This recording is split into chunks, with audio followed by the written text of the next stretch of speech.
Майко, трябва да поговорим, но нека да насаме. Да не би пак да си взела чичити пари? Ако е така, нямам пари. Оф, майко, остави! После ще говорим.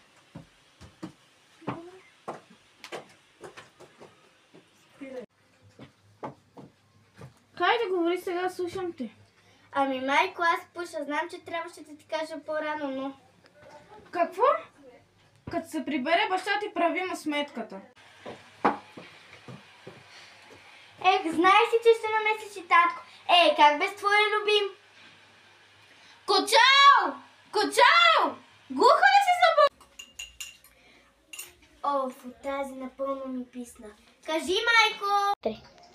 Я отиди да проследиш Хатма, тя отиде до кладенеца.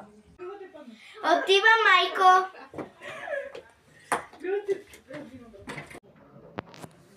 Зарема, какво се